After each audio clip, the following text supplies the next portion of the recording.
Auzubillahi minasyaitonirrajim. Bismillahirrahmanirrahim.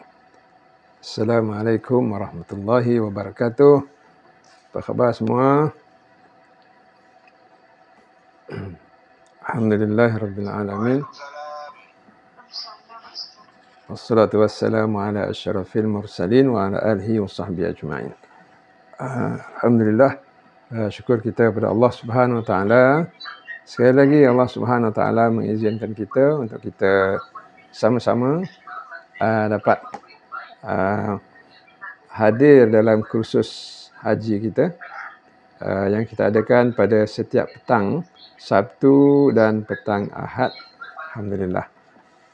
Di samping tuan-tuan dan puan-puan menghadiri kursus-kursus yang diajukan oleh tabung haji dan lain-lain kursus, mudah-mudahan dengan kursus yang kita adakan secara online ini sebagai penambah dan pelengkap pada kursus-kursus yang diadakan di berbagai-bagai tempat yang berhampiran dengan tuan-tuan dan puan-puan sekalian. Begitu juga tuan-tuan dan puan-puan disarankan untuk menyaksikan kursus-kursus yang diadakan melalui YouTube, video-video yang banyak kedapatan. Semua ni insya-Allah akan menambahkan ilmu kita untuk kita dapat menyempurnakan ibadat haji ini sekali seumur hidup sekurang-kurangnya, dan kita memperolehi haji yang mabrur insya-Allah. Target kita adalah haji yang mabrur. Dan para ulama mengatakan 3 tanda haji yang mabrur, iaitu pertama, sempurna semua rukun-rukun dan yang wajib. Kita ada 6 rukun dan kita ada 6 wajib. Rukun haji kita ulang balik. Pertama, niat haji. Kedua, berwukuf di Arafah. Ketiga, tawaf haji. Keempat, sa'i haji. Kelima, gunting haji. Dan yang keenam, tertib pada kebanyakan rukun. Manakala 6 wajib haji adalah, pertama, niat itu mesti di miqat. Kedua, menjaga semua 13 pantang larang di dalam ihram. Kemudian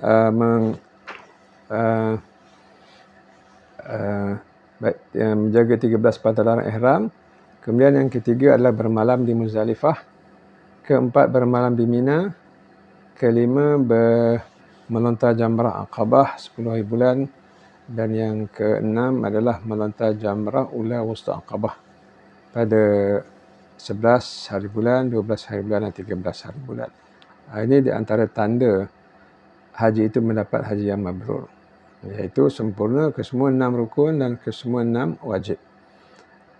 InsyaAllah kita pada hari ini kita masuk kepada mempelajari rukun-rukun haji, ya, insyaAllah. Kemudian tanda yang kedua kita mendapat haji yang mabrur ini adalah kita tidak melakukan sebarang dosa sepanjang kita melakukan ibadat haji.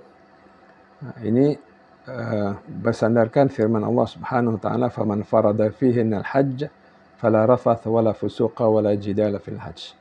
Yang bermaksud siapa yang mengerjakan ibadat haji ini, fala rafath, jangan melakukan kelucahan. Iaitu jangan bersetubuh ataupun melakukan pendahuluan persetubuhan ketika berada di dalam ihram, maupun ketika yang lain bukan dalam keadaan ihram pun bersembang perkara-perkara lucah ataupun menonton. Sekarang ni hotel-hotel pun yang duduk di hotel 5 bintang pun tak ada bintang pun banyak setiap bilik tu ada TV, kadang-kadang kita buka cerita-cerita yang mengarut pun ada, walaupun di Mekah, walaupun di musim haji. Itu semua akan mengganggu, mencacatkan kemabruran haji. Sebab apa? Berlaku rafath, kelucahan. Wala fusuq, jangan melakukan dosa. Ini yang kita maksudkan. Ciri yang kedua haji mabrur, tidak melakukan sembarang dosa. Wala jidal, dan tidak bergaduh. Tidak bergaduh fil hajj, ketika mengerjakan ibadat haji. Dan bergaduh ni satu fenomena juga.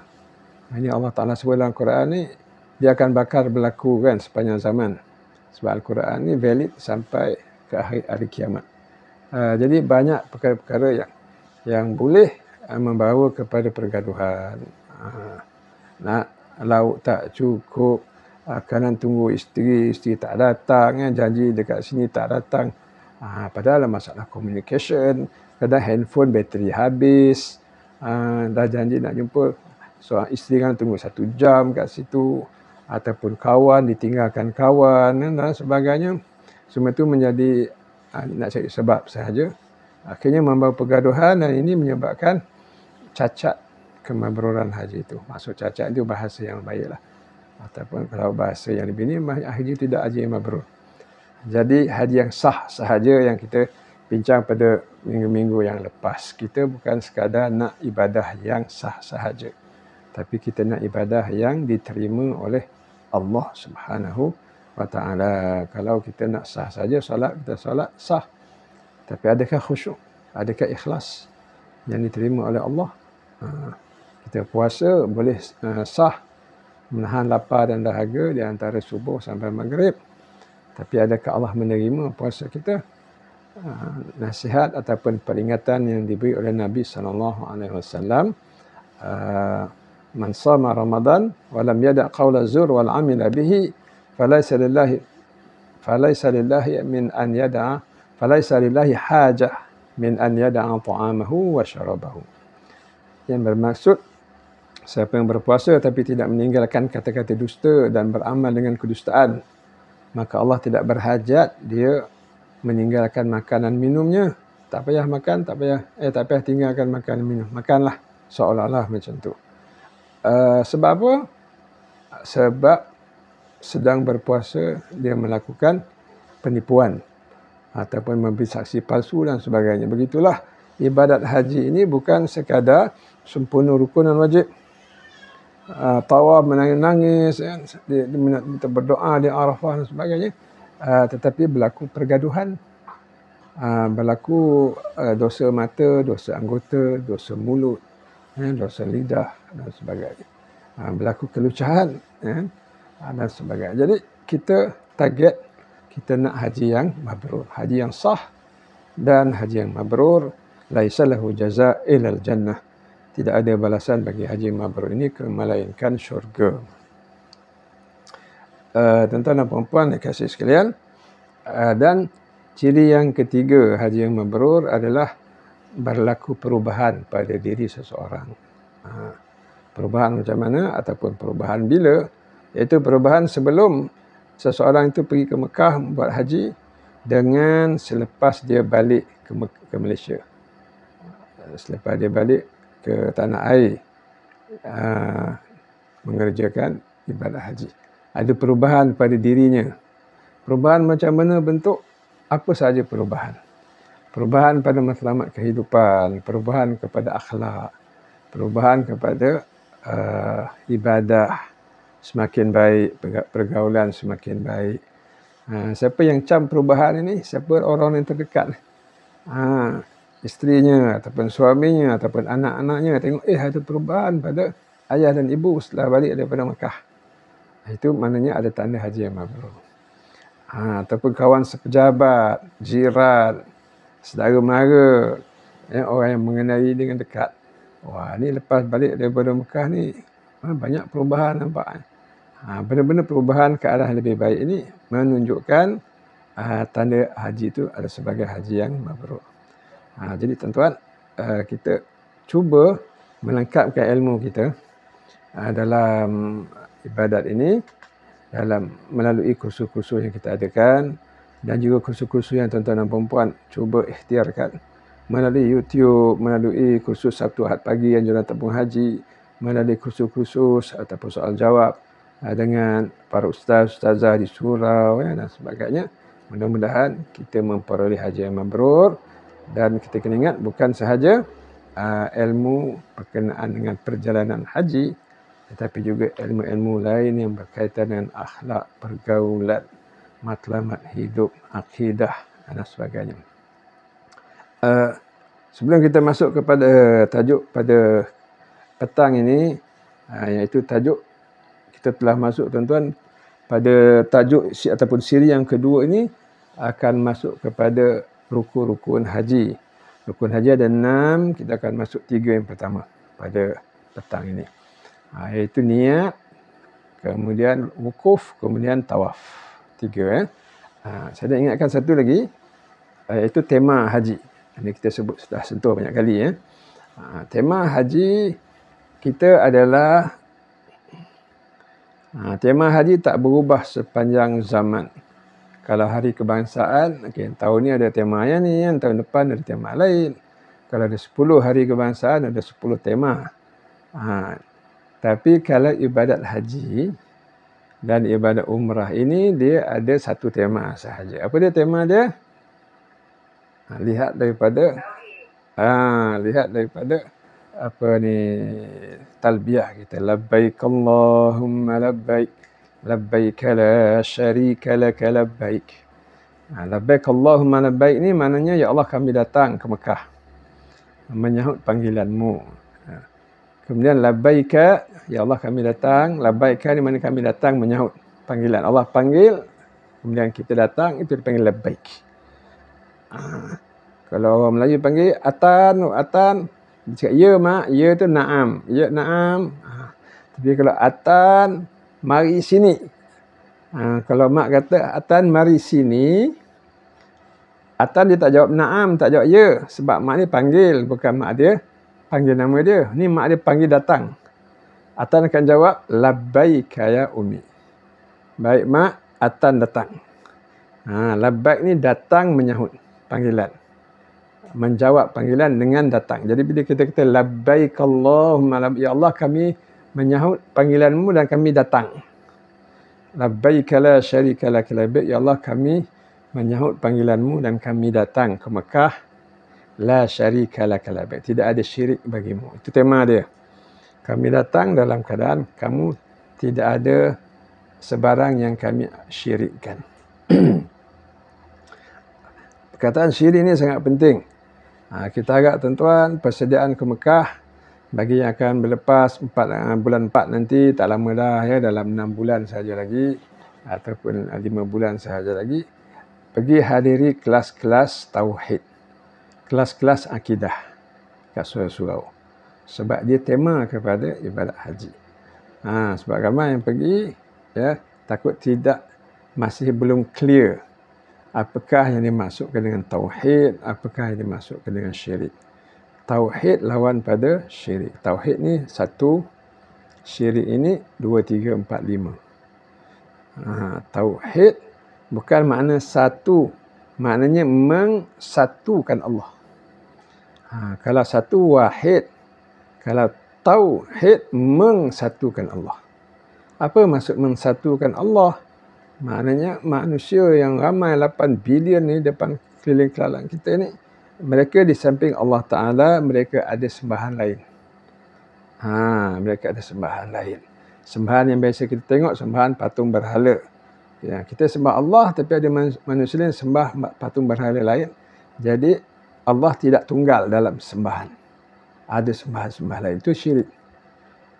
Ya, kita sembahan kita satu saja. Kita mengsatukan Allah dalam sembahan. Dan kita tidak mensyirikkannya. La syarika laka labbaik. Betul yang tu.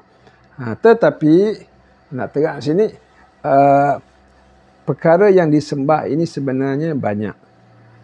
Bukan semata-mata berhala. Dan bila Cik Mat tidak sembah berhala, alhamdulillah, dia punya tauhid, dia mengsatu dan mengesakan, mentunggalkan Allah Ta'ala, itu settle, selesai. Belum selesai lagi. Sebab apa? Sebab Cik Mat mungkin terjerumus dalam sembahan yang lain daripada berhala. Yang ni kita nak ingatkan betul-betul. Sebelum pergi Mekah, hanya Allah sahaja sembahan.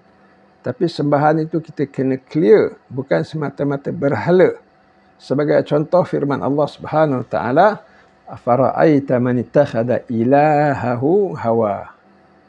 Yang bermaksud, tidakkah kamu melihat orang yang menjadikan ilahnya, ilah ni la ilaha illallah, Tuhannya hawahu, hawa nafsunya. Jadi hawa nafsu ini boleh menjadi Tuhan dan boleh menjadi sembahan.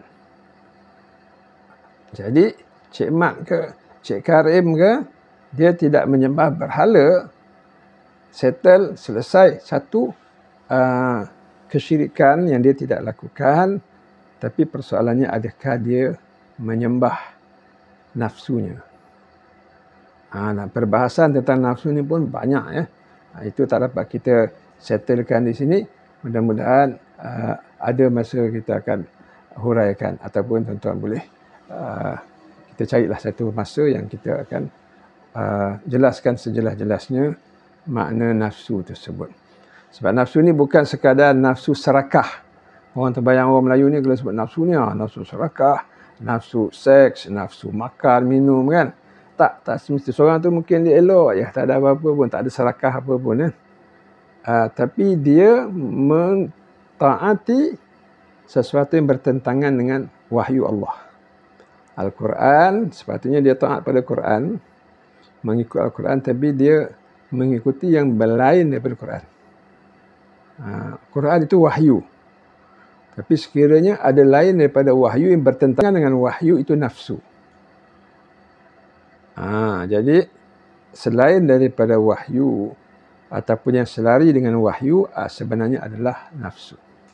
Tengok dalam ayat Quran yang banyak, wa anihkum bainahum bima anzalallah wa la tattabi' ahwa'ahum.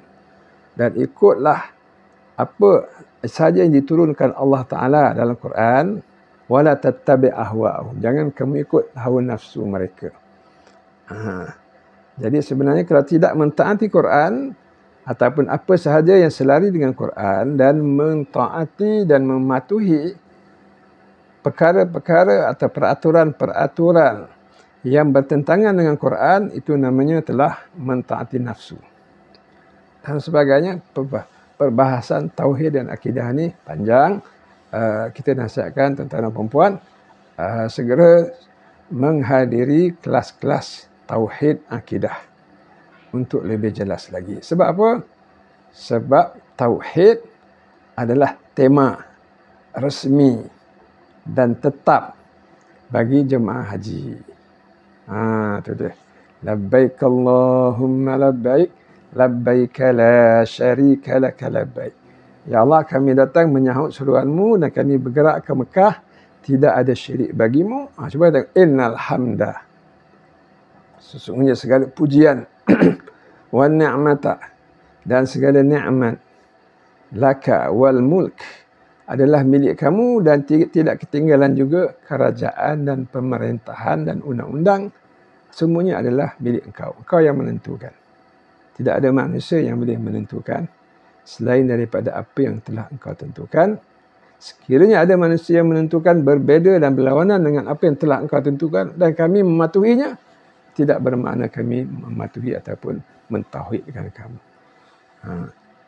Segala pujian, segala nikmat, kaulah yang memberi nikmat kepada kami, bukan manusia. Jadi kita pergi Mekah, jangan disebabkan duit, gaji apa semua, kita dah mula terpesong dan mula meringan-ringankan apa yang peraturan yang diturunkan oleh Allah. Kita terpegun dengan manusia dan peraturan-peraturan manusia ini. Sebab Allah Ta'ala wal mulk, dan kerajaan, pemerintahan dan undang-undang ni adalah semua milik kamu ya Allah. Maka tidak ada saingan dan tidak ada syirik bagimu. Panjang cerita dia, tuan-tuan dan perempuan. Jadi insya-Allah kita cuba set satu masa, kita akan bahas tentang tauhid ini. Sikit lagi berkaitan dengan tauhid ini, selepas Nabi Ibrahim AS pada semalam kita bincang tentang sejarah haji bermula daripada zaman Nabi Ibrahim AS. Jadi Nabi Ibrahim ni hidup ribuan tahun sebelum Nabi Muhammad. Bermakna Nabi-Nabi dan Rasul di antara Nabi Ibrahim dengan Nabi Muhammad itu mengerjakan haji. Dan dikatakan di Mina tu dikuburkan 70 atau lebih kurang Nabi-Nabi yang meninggal dunia ketika mengerjakan haji. Sekitar di Mina ataupun di Masjid Khif. Menunjukkan mereka ni mengerjakan ibadah haji. Apa kata Nabi? Dan ini termasuk dalam zikir ketika kita di Arafah. Nabi kata, afdalu maqala nabiyyin qabli. Kama qala Rasulullah SAW, seafdal zikir yang diucapkan oleh Nabi-Nabi sebelumku di Arafah adalah La ilaha illallah wahdahu la syarikalah lahul mulk wa lahul hamd yuhyi wa yumit biyadihil khair wa huwa ala kulli syai'in qadir. Yang bermaksud seafdal zikir di Arafah nanti adalah La ilaha illallah, tiada Tuhan yang disembah melainkan Allah. Kan itu tauhid. Wahdahu la syarikalah, tekankan lagi, wahdahu, dialah satu-satunya. La syarikalah, tidak ada saingan dan syirik baginya. Lahul mulk wa lahul hamd, baginya lah, bagi Allah lah kerajaan, pemerintahan dan undang-undang, dan baginya lah pujian. Yuhyi wa yumit, dialah yang menghidupkan dan mematikan. Biyadihil khair, di tangannya lah kebaikan. Wa huwa ala kulli syai'in qadir, dan dialah yang maha berkuasa di atas setiap sesuatu. Sama juga. Dari segi talbiyah pun tauhid, dari segi terbaik zikir di Arafah pun tauhid juga. Dan zikir itu ada dalam buku. Kita ambil mana-mana saja buku, ada zikir di Arafah. Kita akan baca. La ilaha illallah wahdahu la syarikalah lahul mulk wa lahul hamd yuhyi wa yumiit biyadihil khair wa huwa ala kulli syai'in qadir. Kalau tak silap saya 100 kali. Tapi masa kita di Arafah ni panjang kan. Ada lebih kurang 6 jam. Jadi kita harap kita gunakan sebaik mungkin waktu ketika kita berada di Arafah nanti. Baik tuan-tuan dan puan-puan, kita menggunakan buku nota ini, nota khusus yang diterbitkan oleh tabung haji. Dan pada sesi yang kedua, tajuk yang siri yang kedua ini, kita masuk muka surat 49, iaitu membincangkan tentang rukun haji, niat ihram dan wukuf dan juga tawaf. Ya. Jadi niat ihram satu, rukun yang pertama, wukuf rukun yang kedua, tawaf rukun yang ketiga. Kita tengok niat dahulu. Pertama dia terangkan apakah beza rukun dengan wajib. Rukun ada 6, wajib pun ada 6. Rukun ni tuan-tuan kita mesti buat, wajib pun kita mesti buat. Biasanya rukun kalau kita tak buat tidak sah. Wajib kalau kita tak buat masih sah, tetapi berdosa perkara yang wajib. Jadi dalam contohnya Islam, apakah rukun Islam? Di antaranya adalah mempersaksikan tiada Tuhan melainkan Allah, bersyahadah, mengucapkan asyhadu an la ilaha illallah, mempersaksikan pada orang lain bahawa pada aku tiada Tuhan melainkan Allah, dan aku naik saksi Muhammad adalah pesuruh Allah. Itu rukun Islam. Kalau seorang tu tak nak mengucap, ataupun rukun Islam adalah solat, dia tak nak solat, tapi dia baik, dia derma, masjid sejuta, dia puasa, dia pergi Mekah contohnya, tapi dia tak nak mengucap dan dia tak nak solat, ataupun dia tak nak mengucap je, maka Islamnya tidak sah. Itu maksudnya, Islamnya tidak sah sebab dia rukun. Wajib dalam Islam, contohnya antara wajib dalam Islam menutup aurat. Jadi dia seorang Islam tapi dia tak nak menutup aurat dia. Islamnya masih sah. Islamnya masih sah sebab dia wajib, bukan rukun. Tetapi dia berdosa. Dia macam tu. Boleh ya? Begitulah, itu nak membezakan di antara rukun dengan wajib. Jadi rukun haji ada 6. Iaitu pertama niat haji. Kita akan bincang hari ini. Yang kedua berwukuf di Arafah. Yang ketiga tawaf haji. Yang keempat sa'i haji. Yang kelima gunting haji. Yang keenam tertib pada kebanyakan rukun. Ini rukun. Kalau tidak niat, tapi pergi melontar, pergi tawaf, tapi niat tak nak, maka tidak sah. Ataupun dia niat haji tetapi dia tidak berwukuf di Arafah. Tapi saya bermalam di Mina, saya bermalam Muzdalifah malam tu. Tapi saya ingat saya tidak berwukuf di Arafah. tidak sah haji dia. Ataupun tawaf sa'i tapi tak gunting. 3 helai je gunting. Tapi dia, seorang itu dia tidak gunting. Tidak sah haji dia. Walaupun belanja yang dikeluarkan begitu banyak kan. Tapi dia tidak menggunting rambutnya. Sebab itu adalah rukun. Jadi itu nak menjelaskan. InsyaAllah tak berlaku pada kita. Tapi nak jelaskan arti rukun.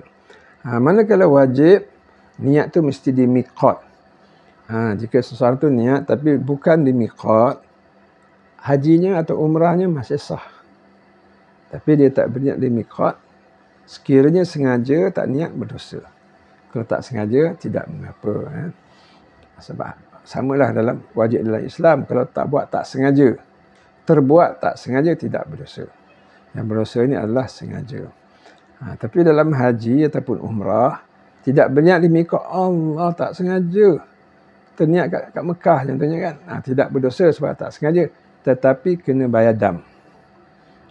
Kena bayar dam. Sebab apa? Sebab tidak melakukan perkara yang wajib. Begitu jugalah dengan berpantang, 13 pantang larang, itu wajib. Bermalam di Muzdalifah, bermalam di Mina, malam tahajud merah, itu semua adalah wajib. Kalau tak buat dengan tak sengaja, tak buat, tidak berdosa. Tapi dikenakan dendaan. Dendaan tu kita akan bincang pada waktu-waktu yang lain insya-Allah. Ada apa-apa soalan setakat ni silakan.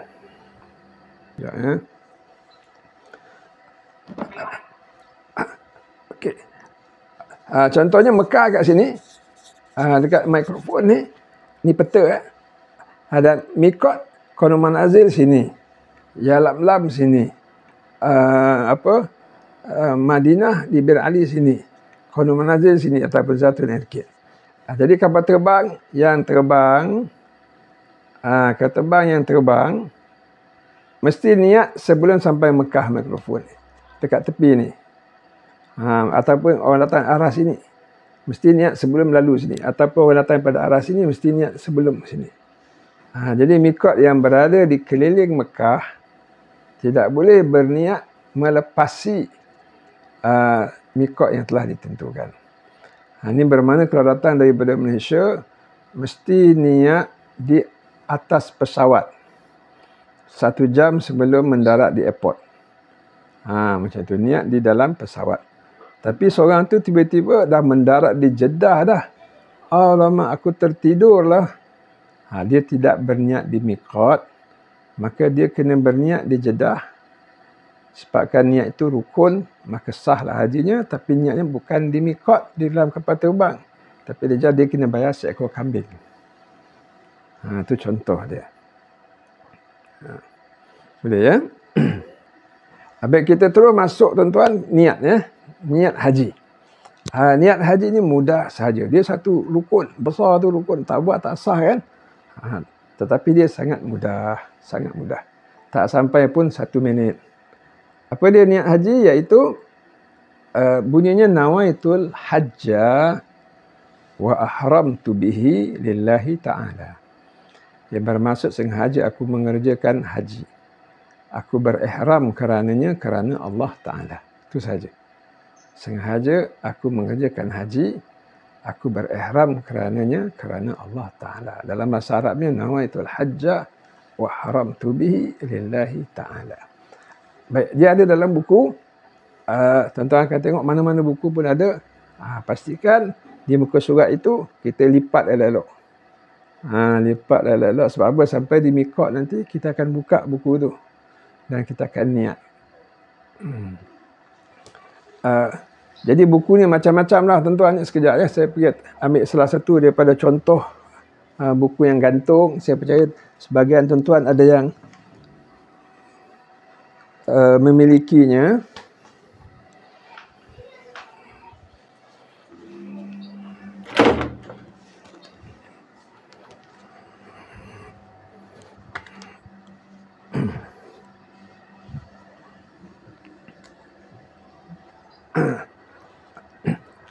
Ini contoh yang kita pakai pada haji yang baru-baru ni. Bulan 5 baru ni. Ini satu contoh yang kita gantung macam tu kan. Dan kita pakai. Ada di sini niat haji. Kita buka niat haji, nanti akan ada tertulis dekat sini. Tapi walaupun saya tengok buku ni nampak cantik, warna-warni, tapi ada buku sangat lebih baik. Kalau yang gantung lah. Yang lebih baik, doanya lebih lengkap. Terbitan Darul Nu'man, itu lebih lengkap. Kalau tuan-tuan pakai buku pun bagus, terpulang kepada masing-masing. Yang penting, ketika ni, tolong tandakan. Tolong tandakan niat tu di sini. Letaklah apa-apa tanda. Sebab apa? Sebab nanti kita lalu kapal terbang sampai dekat mikot. Kita akan buka. Langkah terbang tu jangan terlajak mikot. Dia terlajak mikot nanti kita dah terlambat. Kita baca pun kita dah kena kambing seekor. Sebab dia dah terlajak mikot. Jadi kita terus buka. Dan kita akan baca nawaitul hajja wa haramtu bihi lillahi ta'ala. Macam tu. Bahasa Melayu, sengaja aku mengerjakan haji, aku berihram kerana Allah Ta'ala. Boleh berniat dalam bahasa Melayu, tak ada masalah. Kalau bahasa Arab kita rasa tak boleh, baca Arab pun tak boleh, niat dalam bahasa Melayu. Ataupun kalau buku tak jumpa, macam mana nak baca tak boleh, baca saja bahasa Melayu. Sengaja aku mengerjakan haji, aku berihram kerana Allah Ta'ala. Cukup memadai. Boleh ya. Saya ingat masa bertugas dulu tahun 2001. Ada setelah selesai haji dia dah nak balik Malaysia. Saya bertugas sebagai guru agama. Maktab 89 tahun 2001. Lebih kurang 24 tahun yang lalu. Dah selesai, dah nak balik Malaysia dah. Haji semua dah selesai, dah sebulan lebih. Ada guru agama, kawan yang datang jumpa saya.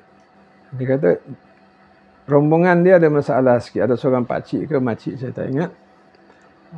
Dia kata, dia niat bukan nawaitul hajja wa haramtu bihi. Saya ingat dia. Saya kata, dia niat apa? Dia kata, niat nawaitu sauma gadin. Nawaitu sauma gadin pula an adai fardan syahri. Sah tak? Ini persoalan kita kena bincang lah bersama guru agama kan. Kena tanya dia, adakah hasrat dia ni nak puasa ke ataupun nak buat haji. Dia kata nak berpuasa. Kalau nak berpuasa, kalau nak buat haji ya, bukan nak berpuasa. Jadi betul ni tekad masa tu nak buat haji. Nak buat haji. Jadi jawapannya sah. Sebab dia tak tahu bahasa Arab. Dia sebut, dia ingatkan itu adalah haji. Tapi dah biasa sebut nama itu. Kalau nama itu mesti sama gadin ya tak? Jadi pastikan kita tanda buku tu. Jangan kelang kabut pula besok. Baik. Kemudian di mana nak berniat? Ini penting ya. Baik, tuan-tuan dan puan-puan, mikot ini ditentukan oleh Allah Subhanahu wa Ta'ala. Kalau kita datang dari Malaysia, kita nak buat haji, maka kita mesti berniat di Qanun Manazil ketika kita berada dalam pesawat. Sebelum kita terlajak Qanun Manazil itu, masa ketika itu kita mesti berniat. Di mana Qanun Manazil? Qanun Manazil ni lebih kurang 70 km daripada Mekah, di Taif. Jadi antara Mekah dengan Taif lebih kurang 80 km. Lajak ke sebelah laut, Jeddah lapangan terbang lebih kurang 80 km. Maknanya lebih kurang 160 ataupun letaklah 200 km sebelum mendarat. Jadi kalau 200 meter sebelum mendarat Jeddah Airport, saya rasa dalam sejam pun cukup. Sejam sebelum mendarat, mesti tuan-tuan telah berniat haji ya. Penerbangan daripada KL ke Mekah 8 jam. Mikot tu sejam saja sebelum mendarat. Jadi tuan-tuan niatlah tak semestinya 1 jam sebelum mendarat. Boleh niat 2 jam sebelum. Boleh niat 3 jam sebelum. Boleh niat 4 jam sebelum. Tak ada masalah. Mikot tu bukan semestinya niat di situ. Dia sempadan terakhir niat. Jangan lajak dia baru kita nak niat. Jadi kita boleh niat di Qanun Manazil boleh. Sebelumnya 1 jam boleh, 2 jam. Sebenarnya kita nak niat di KLIA pun boleh. Macam tu. Niat di KLIA, nawaitul hajja wa haramtu bihi lillahi ta'ala. Cuma berbeza dia kita niat di KLIA, sedangkan jemaah lain kata kami nak berniat di atas pesawat. Bezanya selepas niat berpantang larang. Kalau anda dah niat di KLIA, anda kena berpantang larang bermula di KLIA. Kalau anda berniat 2 jam sebelum mendarat, sepanjang penerbangan tu tidak ada pantang larang lagi sebab belum niat. Itu saja beza. Cepat lambat pantang larang. Tak ada masalah. Masa dengan saudara mara dekat KLIA, jangan niat lagi. Nak pakai seluar dulu, apa semua kan, tak pakai ihram kan. Dah tinggalkan mereka, selamat tinggal, naik kapal terbang, dah berlepas saja, boleh terus niat. Pakai ihram, boleh terus berniat. Dan bagus lagi kalau niat awal, kita tidur. Kita tidur, rehat sebab semalaman urusannya kat rumah saudara mara datangnya, apa semua kan. Kita tak tidur. Jadi bila kita terbang tu baru nak start tidur. Tidur 8 jam tidur. Ataupun tidur 6 jam. Sedar-sedar dah sampai airport. Dah terlajak mikot. Jadi sebaiknya adalah kalau dah ngantuk sangat dalam pesawat, jangan tunggu sampai nak kat mikot baru nak niat. Niat awal, buka buku, nawaitul hajja wa haramtu bihi lillahi ta'ala. Sengaja aku mengerjakan haji, aku berihram kerana Allah Ta'ala. Labbaik Allahumma labbaik, labbaik la syarika lak labbaik. Tutup buku, kita dah boleh tidur. Bangun pukul berapa pun, dah mendarat di Jeddah pun, tak ada masalah sebab kita telah berniat haji. Begitu tuan-tuan ya. Begitu ke jemaah yang pergi Madinah. Kalau pergi Madinah, kita akan ziarah Nabi dahulu. Tak ada kaitan dengan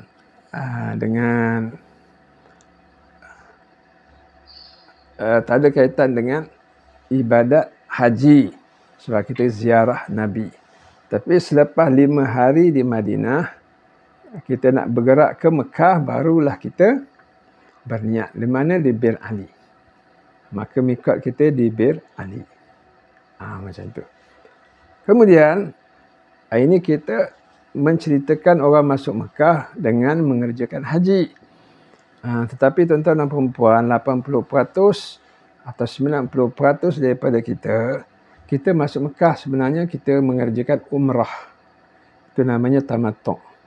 Kalau masuk ke Mekah mengerjakan haji, itu namanya ifrad. Kebanyakan jemaah haji, bukan saja Malaysia tapi seluruh dunia, masuk Mekah buat umrah dulu. Jadi di pesawat kita niat umrah. Nawaitul umrah wa haramtu biha lillahi ta'ala.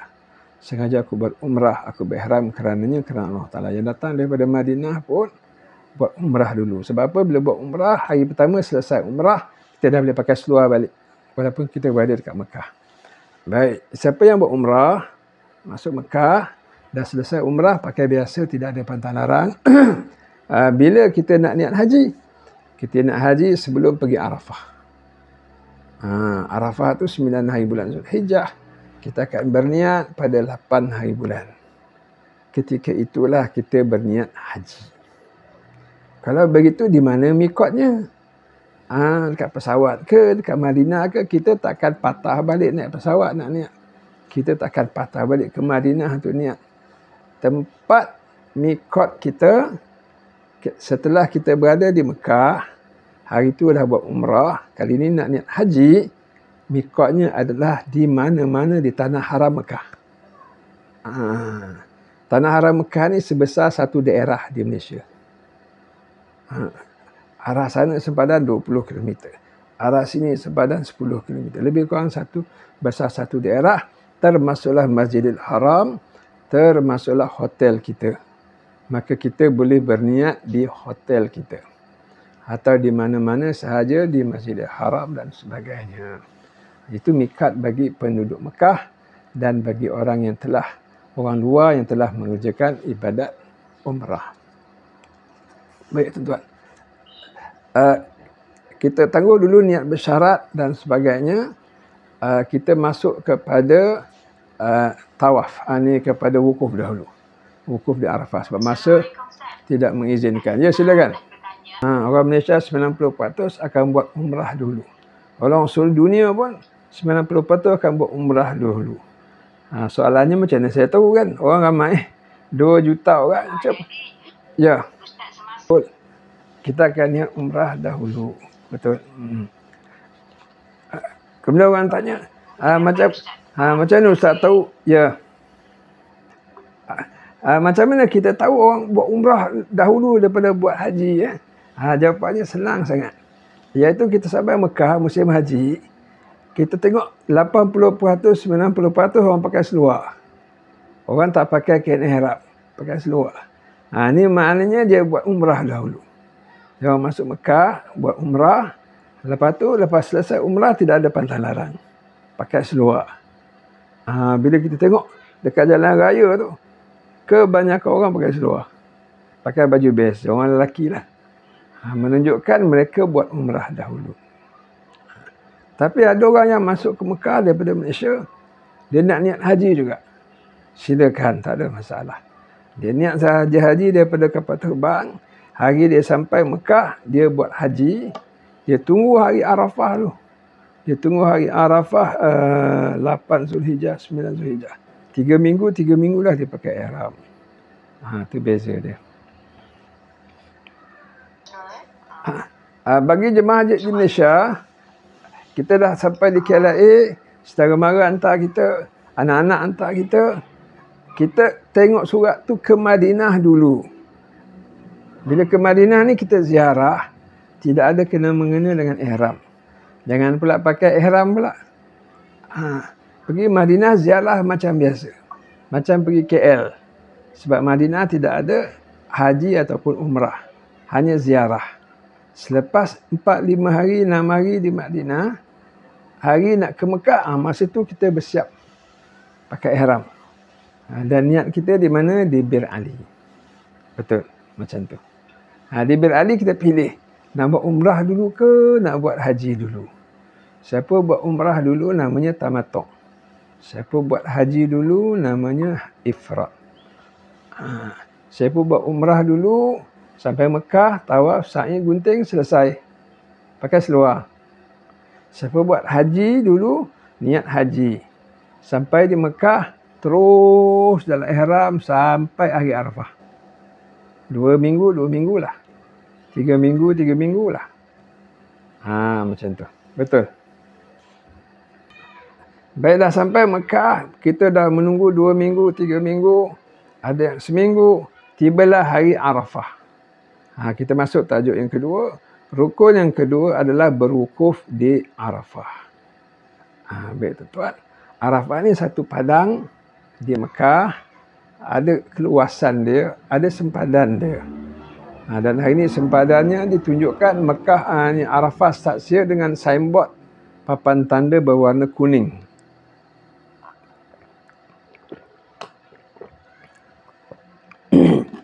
Papan tanda dia berwarna kuning. Sebab tu dalam ibadat haji ini penting kita memahami kaifiat, cara-cara mengerjakannya, fiqh. Tapi penting juga kita tahu geografi dia. Dia ibadat fiqh, kemudian bercampur dengan geografi, kemudian bercampur dengan pengurusan bas, pengurusan hotel dan sebagainya, itu pengurusan. Dia gabungan semua tu. Dan yang penting adalah juga geografi. Kita tahu di mana sempadan Arafah tersebut. Baik. Ibadat wukuf terbagi 2. Iaitu syarat-syarat mesti buat dan juga sunat-sunat. Syarat-syarat ni penting. Kalau terlepas syarat, tidak sah wukuf. Dan wukuf pula adalah rukun. Maka tidak sah haji terus. Oleh sebab tu kita mesti sempurnakan wukuf di Arafah sebab dia rukun haji. Maka kita kena tengok syarat-syarat. Syarat-syarat ni mesti buat. Apa syarat-syaratnya? Berada di padang Arafah walau sesaat. Mudah saja ya. Walau sesaat mesti berada di padang Arafah.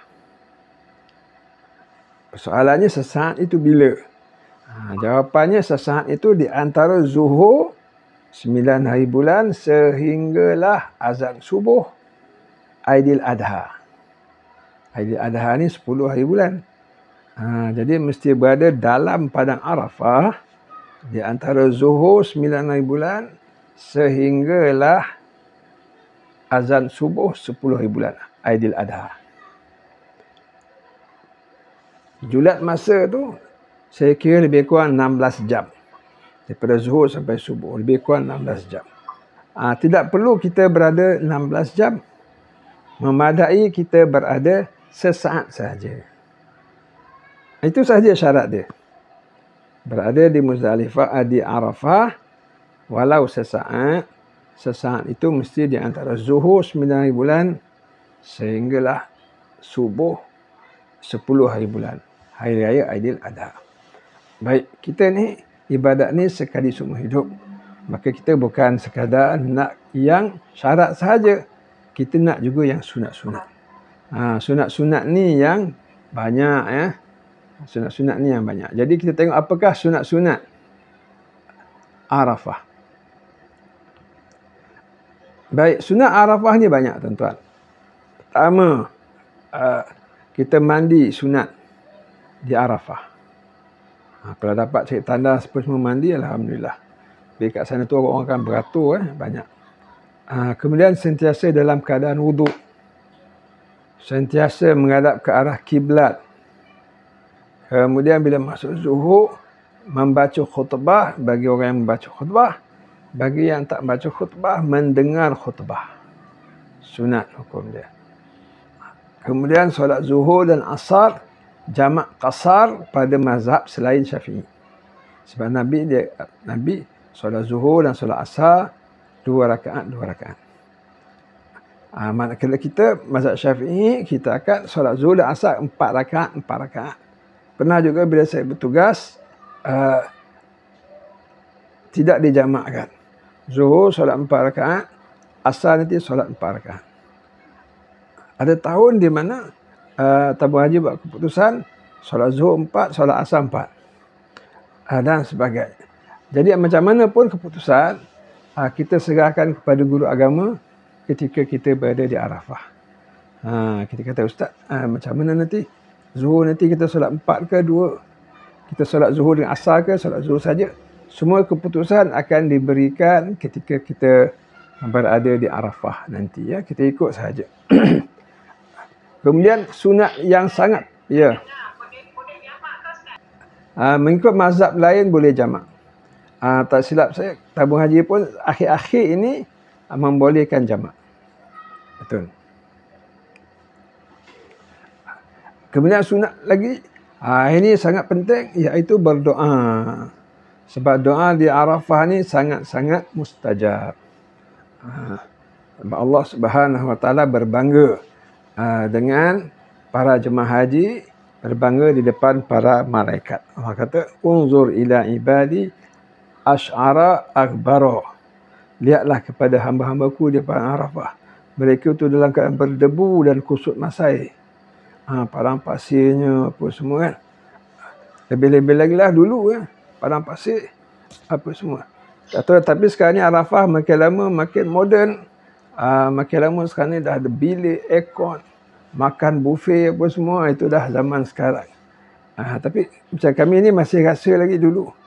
Di Arafah kemah, masih lagi kemah canvas. Sekarang ni di Mina dah kemah fabric. Kemah Europe yang besar, aircon. Dulu kemah kecil-kecil kayu dengan kain canvas masih lagi. Kita rasa tahun 2000, 2001, 2002, 2005, 2010. Bila angin tiup, berdebu. Pernah juga lah tengah debu-debu tu. Tengah debu-debu tu hujan pula. Jadi hujan tu dia ambil debu kat langit-langit ni. Jatuh atas kain ihram kita warna putih. Jadi habislah kain ihram tu jadi warna kuning debu padang pasir. Kita dapat rasa berdebu dan kusut masai ni. Yatina min kulli fajjin amik, kata Allah pada mereka datang dari setiap pelosok dunia mengharapkan redaku, keampunan dariku, Lalu Allah Ta'ala kata apa? Ma arada haula.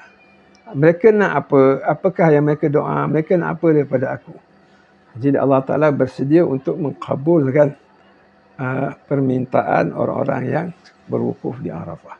Itu juga sunat kita berdoa. Jangan kita buang masa, tuan-tuan.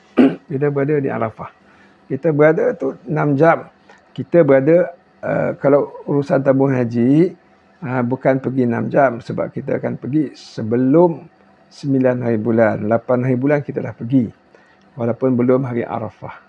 Sampai di Arafah, petang 8 belum hari Arafah. Besoknya baru Arafah, zuhur. Pagi tu belum hari Arafah lagi. Jadi masa kita lama dekat Arafah, mulai azan zuhur saja tu dah masuk waktu. Masa tu berdoa. Solat, dengar khutbah, kemudian berdoa. Berapa lama nak berdoa? Selagi boleh doa. Maghrib lagi lama lagi, 5 jam, 6 jam. Doa lah 5-6 jam pun. Ya? Doa. Bawa buku-buku doa. Daripada Malaysia, beli kat kedai, buku-buku doa terjemahan. Beli satu, bukan beli satu, beli 5-6. Sebab kita di Arafah ni, kita akan baca doa tu sampai maghrib. Macam tu. Kebiasaannya kalau saya bawa tu, saya akan doa, kemudian talbiyah, labbaik Allahumma labbaik, kemudian doa, talbiyah sampai maghrib. Yang tertidurlah, yang larat-laratlah. Ya. Sebab tu kita sebelum wukuf, kita tidur dulu pagi tu. Malam tu pun kita sampai awal, 8 bulan malam tu tidur sebaiknya. Cukupkan rehat. Pagi tu lepas sarapan, tidur lagi.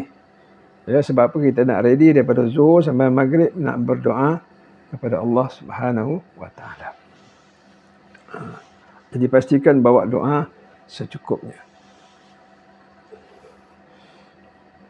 Dan Nabi SAW, dia baginda berdoa, tidak buang masa, dan dikatakan dalam hadis, baginda berdoa macam tu, dengan dua belah tangannya, di atas tunggangan. Baginda pergi dengan unta, kadang-kadang atas unta, kadang kat bawah. Jadi baginda berdoa ketika di atas unta tu, tali unta tu nak jatuh. Bila nak jatuh tu, baginda ambil tali tu, takut jatuh, pegang dengan tangan kanannya, dan sebelah tangan kirinya masih berdoa lagi. Berdoa dengan sebelah tangan. Tangan sebelah tahan tali, tangan sebelah lagi berdoa. Tak pastilah tangan kanan yang ambil ke, tangan kiri yang ambil ke. Bermakna tidak membuang masa. Sampai maghrib. Begini berdoa. Dan kebiasaan yang kita buat juga, daripada zuhur tu, pukul 12, 1, 2, 3, 4, 5, sebelum pukul 6, dalam setengah jam, kita berdoa dalam kemah, panas. Tapi dah petang tu dah sejuk. Kita keluar daripada kemah dan berdoa, berbumbungkan langit. Dalam setengah jam, 40 minit tu berdiri dan berdoa. Mudah-mudahan kita sama dengan doa yang Nabi SAW buat, berbumbungkan langit. Doa sampai azan maghrib. Bila azan maghrib saja, Allahu Akbar, Allahu Akbar, tamatlah waktu mustajab doa. Tapi waktu berwukuf di Arafah masih ada sampai subuh. Boleh siapa yang datang malam pun berwukuf pun boleh. Macam itu, tak ada masalah. Baik, apakah kesilapan? Di antara kesilapan yang saya lihat, jemaah haji Malaysia ni, malam sampai awal, tabung haji hantar awal. Malam tu, tengok, ini ke Padang Arafah. Masya Allah, tak boleh tengok. Sebab sampai di Mekah duduk hotel. Kan? Tak rasa Padang Arafah. Pergi umrah, balik, pergi masjid, solat 5 waktu dan sebagainya. Itulah 8 hari bulan sampai di Arafah, buat nampak, macam ni Padang Arafah. Dan mereka semangat nak beribadat. Padahal hari Arafah ni besok. Mereka sampai awal sahaja. Besok buat Arafah. Kemudian malam pula, Qiyamul Lail. Subuh katalah pukul 5 atau pukul 6. Pukul 2 dah bangun. Berjam-jam Qiyamul Lail. Bagus Qiyamul Lail ni, cuma belum masuk waktu Arafah. Kemudian Arafah ni pula di tanah halal, bukan tanah haram. Tanah haram yang kali 100,000 pahala. Tanah Arafah ni bukan tanah haram, jadi pahalanya kali 1. Tapi mereka Qiyamul Lail sebab suasana tu. Kemudian lepas dah Qiyamul Lail berjam-jam, lepas subuh ada kuliah subuh. Lepas tu sarapan kenyang. Lepas tu jumpa member pula sebab dah pagi. Jumpa kawan lama, kau pun buat haji juga. Sembang pula. Sembang apa semua. Kemudian sebelum Zuhur makan, kenyang. Masa tu dah mulalah ngantuk. Kena pula makan. Malam tak cukup tidur, mula ngantuk. Azan Zuhur saja, solat Zuhur dengan khutbah dah nak tidur. Kena zikir-zikir, zikir yang wajib dalam buku. Bukan wajib dalam agama, tapi dalam buku tu ustaz-ustaz akan memimpin zikir dalam setengah jam, sejam. Lepas tu tuan-tuan dan perempuan pakat tidur semua. Ni yang kita perhati. Kita perhati kemah tu separuh tidur. Tengok kemah ni separuh tidur. Masya Allah. Itulah waktu mustajab doa. Ya. Tidur. Kemudian petang pula salat asar tertarik pula. Padahal makin petang tu makin time doa yang Nabi tidak turun tangan dia berdoa. Walaupun tangan sebelah pegang tali kan. Makin petang tu makin mustajab doa sebelum maghrib. Tapi dah kawan ni lepas biasa kat Malaysia tertarik pula. Sembang dengan kawan dia buah pokok. Ada pula yang mencangkung seokok pula 2-3 orang bersembang. Ini keadaan sebahagian daripada masyarakat kita. Menyedihkan sangat. Kan? Cara yang betul, malam tidur rehat sebaiknya. Qiyamul sebentar sebelum subuh. Kemudian pagi sarapan dengan kuliah subuh ya. Selepas itu nak tunggu Zuhur tu, kalau rombongan saya semua wajib tidur. Itu dah jadi program tu. Tidur semua wajib. Jadi kalau masuk kemah kita ni semua tidur semua. Tempat orang lain pula sembangnya apa semua. Pukul 10 bangun pagi. Sarapan dah ready. Lepas Zuhur tu tak tidur-tidur dah. Berdoa dan berzikir. Talbiyah. Sampailah pukul 1. Pukul 2. Pukul 3. Pukul 4. Pukul 5. Dekat maghrib pukul 6 keluar daripada kemah. Doa pada Allah berdiri. Berbumbungkan langit. Sampai azan maghrib. Sampai azan maghrib kita solat maghrib dan tunggu bas untuk bertolak ke Muzdalifah. Jadi ingat betul-betul bawa buku doa sebanyak yang boleh. Kalau kita tak buat buku doa, kita doa apa yang kita tahu saja, 10 minit dah habis. Kan? Suku jam dah habis. Habis tu pukul 2, pukul 3 nak baca apa kan? Tu yang nak mula sembang tu. Lama sembang suami isteri lah, apa semua. Jangan jadikan tu sebagai cara. Baik, kita selesai berkenaan dengan wukuf secara yang sangat ringkas. Dan saya sambung lagi perkara-perkara yang sunat membuat kebajikan. Kebajikan ni kita bagi makan, kita ada ekstra kari. Saya cadangkan tuan bawa kari daripada Malaysia, kari kambing ke, kari apa lantin tu, adabi ke apa kan. Itu penting. Sebab bila kita pergi Arafah, makanan kita dah lain. Makanan kita dimasak oleh di Padang. Bila masak di Padang ni, yang masak tu pekerja-pekerja Arab ataupun pekerja-pekerja Bangladesh dan sebagainya. Dia tak sama macam kita di hotel. Yang masak makanan kita orang Melayu. Tapi di Arafah, Mina, Muzdalifah ni yang masak di Padang, karena makanan tu tidaklah sama dengan selera kita. So kalau kita buat makanan-makanan ekstra, sambal, time ni lah kita nak makan. Masa tu kawan-kawan kita bagi sana sini. Itu termasuk dalam perkara sunat, iaitu melakukan kebajikan di Arafah. Dengan ini kita tamat dulu berkenaan dengan berwukuf di Arafah. Kita masuk kepada rukun ketiga, itu tawaf haji. Tuan-tuan. Baik, saya ringkas saja sebab masa tidak mengizinkan. Jadi tawaf haji ini dia sama macam tawaf umrah bagi tuan-tuan dan perempuan yang dah mengerjakan umrah. Sama sahaja. Ya, bagi mereka yang belum pernah bertawaf, tawaf ni ada syarat dan ada sunat. Ada syarat-syaratnya dan ada sunat-sunatnya. Apakah syarat-syarat tawaf? Dia macam solat. Dan Nabi pun kata at-tawaf salat. Tawaf ni adalah sama seperti solat. Oleh sebab tu orang nak tawaf mesti suci daripada hadas kecil dan besar. Suci daripada hadas kecil dah berwuduk. Suci daripada hadas besar telah mandi wajib. Suci pada badan, bersih. Suci pada pakaian, suci pada tempat kita bertawaf. Tak boleh ada najis. Kemudian menutup aurat. Macam di Malaysia, macam solat. Kemudian mula tawaf di Hajar Aswad. Mana Hajar Aswad? Kita pun tak tahu mana Hajar Aswad. Nanti ada mutawif kita akan tunjukkan mana bermulanya tempat kita bertawaf, memulakan tawaf kita. Di dinding masjid ada warna hijau lampu, di situ kita mula bertawaf. Kemudian syarat lagi 7 perjalanan, 7 pusingan dengan yakin. Kemudian syarat lagi adalah berniat bertujuan tawaf, tidak ada tujuan-tujuan lain. Kemudian syarat lagi adalah bahu kiri kita sentiasa menghadap ke arah kiblat.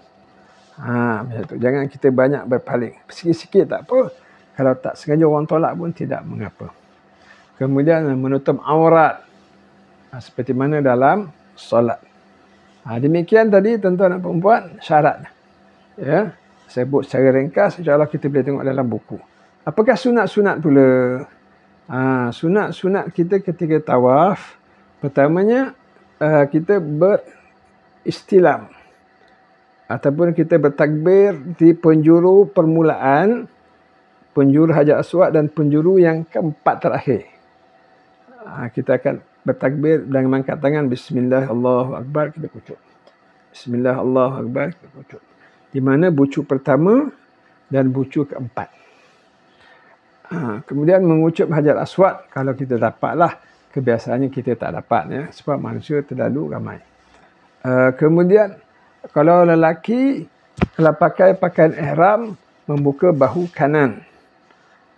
Kalau bukan memakai pakaian ihram, pakai biasa, ini ada perbincangan nanti selepas ini. Ada sebahagian lelaki bertawaf pakai baju biasa. Ada sebahagian lelaki tawaf pakai pakaian ihram. Ini bergantung kepada model-model dia. Macam mana yang pakai pakaian ihram, buka bahu kanan. Kemudian sunat lagi berturut-turut. 1, 2, 3, 4, 5, 6, 7. Bermakna kalau tak berturut-turut tidak mengapa. Pusingan 1, 2, 3 berhenti. Makan tengah hari dulu. Lepas makan tengah hari sambung. Tak ada masalah. 4, 5. Tengok orang ramai. Badan pun letih. Sambung besok pun boleh. Balik tidur besok. Menutup aurat, berwuduk dan sebagainya. Sambung. 6 dan 7 contohnya. Boleh. Tak ada masalah. Sunat lagi berdoa dan berzikir. Dalam buku-buku doa ada banyak doa-doa. Pusingan pertama, kedua, ketiga dan sebagainya. Sunat membaca Quran pun ketika bertawaf. Sunat berzikir saja, tak berdoa pun tak apa, berzikir. Apa sahaja, ya.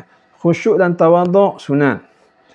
Bermakna kita khusyuk dapat pahala. Boleh bersembang tapi mengurangkan pahala. Sebab tak dapat pahala sunat. Tapi masih sah.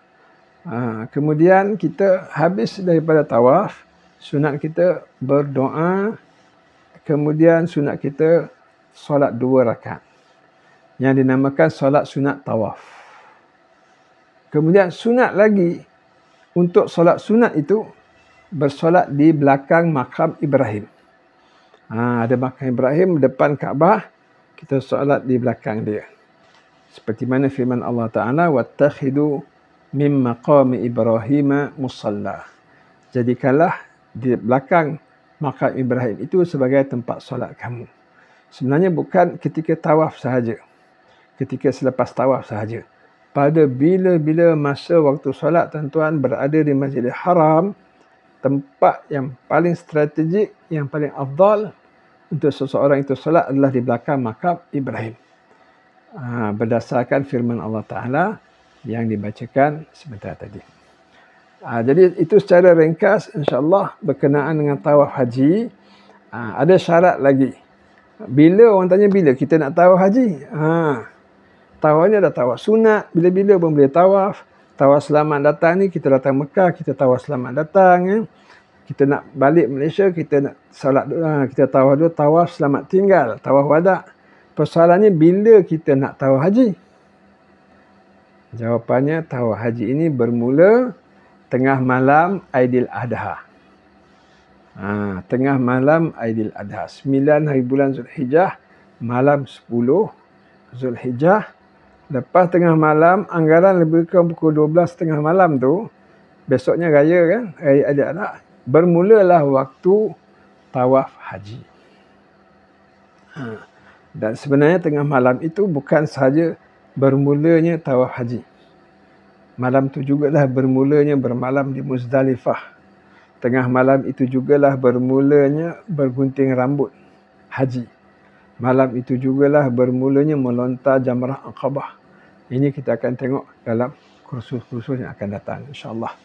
Jadi tuan-tuan, waktu telah pun menunjukkan pukul 6.10. Jadi insyaAllah kita jumpa pada Sabtu dan Ahad pukul 5 petang pada weekend yang akan datang insyaAllah, dengan tajuk yang ketiga dan tajuk yang keempat.